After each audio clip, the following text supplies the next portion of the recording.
il faut dire que nous avons décidé d'organiser ce déjeuner dans le but de sensibiliser le peuple et d'interpeller les Ivoiriens concernant notre meeting, concernant la journée de repentance, la journée nationale de repentance et le meeting, doublé d'un meeting pour sensibiliser et pour parler de nos difficultés, de nos problèmes que nous rencontrons en Côte d'Ivoire.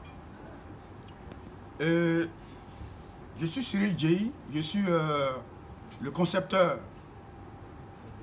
pour Côte d'Ivoire. Il faut dire que je suis parti d'une analyse très simple. Et nous avons constaté ensemble ici que en Côte d'Ivoire, nous sommes divisés aujourd'hui. Nous sommes divisés aujourd'hui par la faute des politiques. Et c'est comme ça que nous avons réfléchi et nous avons dit, bon, qu'est-ce qu'il faut faire pour unir les Ivoiriens autour d'un mot? Parce que nous le voyons dans les autres pays développés. On le voit aux États-Unis, en France. Les gens sont unis autour de leur pays, autour de leur patrie. Mais en Côte d'Ivoire, les gens sont unis autour des individus. Et qu'est-ce qu'il faut faire en tant que société civile pour amener les Ivoiriens à être patriotes, à mettre en avant le pays d'abord? Voilà comment ensemble, nous avons réfléchi et nous avons mis en place, nous avons créé Pro Côte d'Ivoire. Je suis Pro Côte d'Ivoire pour la paix. Je suis Pro Côte d'Ivoire pour le pardon. Je suis Pro Côte d'Ivoire pour l'amour du prochain. Je suis Pro Côte d'Ivoire pour la vérité, pour la justice. Je suis Pro Côte d'Ivoire pour le vivre ensemble avec l'étranger utile, respectant les lois et les textes du pays.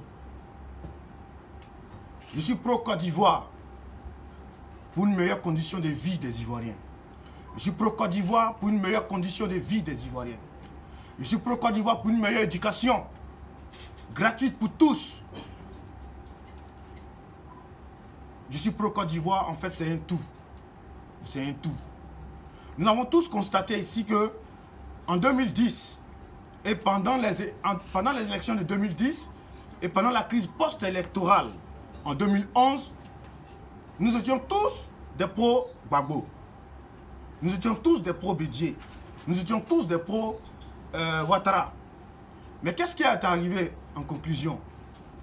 En conclusion, nous avions déchiré le pays en 2011. Nous avions créé la guerre. Et cela a donné plus de 60 000 morts. Mais à la longue, les médias mensonges et les corrompus nous ont dit que ça fait 3 000 morts. Nous avons eu 3 000 morts en Côte d'Ivoire. Pourtant, dans l'Ouest, nous savons qu'il y a eu plus de 30 000 morts. Et aujourd'hui, nous sommes seulement à 10 mois des élections. Et nous demeurons toujours dans nos histoires de pro-Gbagbo, pro-Bédié, pro-Ouattara, pro-Soro, pro-Blé Goudé, pro-Mamadou Coulibaly et j'en passe. Mais jamais de pro-Côte d'Ivoire. Jamais de pro-Côte d'Ivoire. Pourtant, ce qui nous unit est plus fort que ce qui nous divise. Et ce qui nous unit, c'est la Côte d'Ivoire. La Côte d'Ivoire qui unit plus de 60 ethnies. La Côte d'Ivoire qui unit plusieurs religions. La Côte d'Ivoire qui unit plusieurs peuples. La Côte d'Ivoire qui unit PDCI et tous ses partis dans son sein. Qui unit tous ses leaders en son sein. La Côte d'Ivoire qui est abandonnée pour des intérêts personnels. C'est pourquoi nous avons décidé d'être pro-Côte d'Ivoire désormais pour dire que notre patrie d'abord. Nous aimons notre pays d'abord. Et notre pays passe avant tout. Et c'est pourquoi, avant de terminer,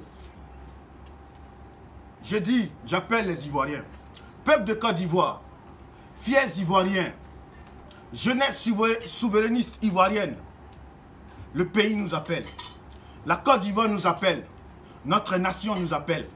Que tu sois du nord, du sud, de l'est, de l'ouest et du centre, nous devons tous venir à ce meeting du 25 janvier au grand terrain de Gonzagueville pour parler, pour échanger ensemble et que nous puissions nous donner des mots, des directions, des directives à suivre pour l'avenir de la Côte d'Ivoire. Et pour terminer, je voudrais dire à tous ceux, si vous avez un problème et que vous comptez sur la classe politique pour le résoudre, c'est que vous avez deux problèmes. Parce qu'on ne résout pas les problèmes avec ceux qui les ont créés. Que Dieu nous bénisse.